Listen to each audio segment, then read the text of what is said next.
So today we're diving into this absolutely fascinating conference that happened at ICES 2025, and let me tell you, it's like the United Nations meets TED Talks, but with actual substance. Oh my God, yes.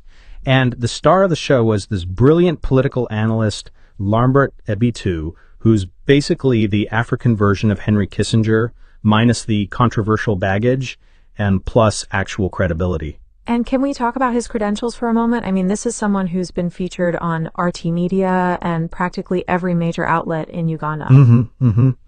And he's not just your typical talking head. He's got this incredible way of breaking down complex geopolitical issues into something that actually makes sense. Think about it, though. He's talking about how Africa is like the popular kid at school suddenly getting friend requests from everyone. It's the third wave of, hey, Africa, want to hang out after colonialism and the Cold War? Right. It's like every global power is sliding into Africa's DMs right now. But Larmbert makes this incredibly sharp point. It's all a bit like being offered a choice of restaurants while someone else controls your taste buds and wallet.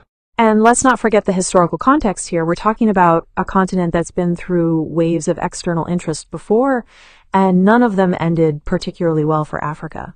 That's actually a brilliant analogy. He's essentially saying Africa needs to sort out its own house before accepting dinner invitations from others. Exactly. It's like putting on your own oxygen mask before helping others, but on a continental scale.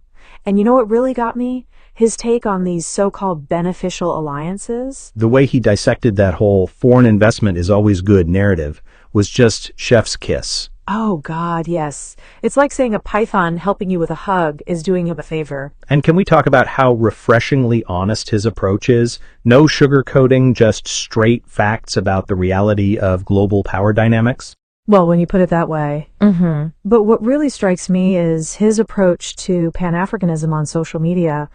It's refreshing to see someone focusing on the unity rather than the division. You know what's fascinating about that? He's managed to create this positive dialogue without glossing over the real challenges. And he makes this brilliant point about the EU. I mean, if a continent that can't agree on whether to put milk in tea first can form a union, surely Africa has a shot. And let's be honest, the EU has survived Brexit, multiple financial crises, and still manages to function. It's a pretty powerful example. The narrative warfare bit, though, that's where it gets properly interesting. It's like everyone's playing chess, but the board is made of headlines and tweets. Oh, and don't even get me started on the media manipulation aspect. It's like watching a magic show where everyone can see the tricks but pretends they can't. Absolutely. And Western media's dominance in Africa is like having your family story told exclusively by your neighbor who doesn't particularly like you. That's such a perfect analogy. And it really highlights the urgency of developing strong African media platforms. You know what's fascinating, though? His experience in Eritrea, it's like finding an oasis of calm in a world that's basically Twitter made physical. And isn't it telling that sometimes the places we hear the least about in Western media are the ones with the most interesting stories to tell? Indeed.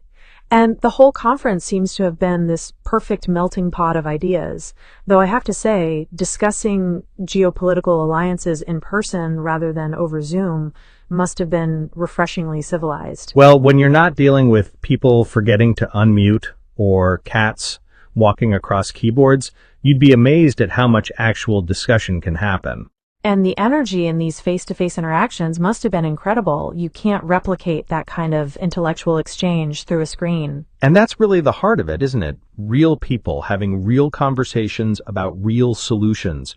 No filters, no algorithms, just pure human interaction. True. Though I bet someone still tried to share a screen that wasn't there out of sheer habit. Oh God, we're all so traumatized by virtual meetings, aren't we? But seriously, this kind of conference shows exactly what Africa needs right now. Less external noise, more internal dialogue. And more importantly, it shows that African solutions to African challenges are not just possible, they're essential. Couldn't agree more. It's like the continent is finally saying, thanks for all the advice, but we've got this, and honestly, it's about time.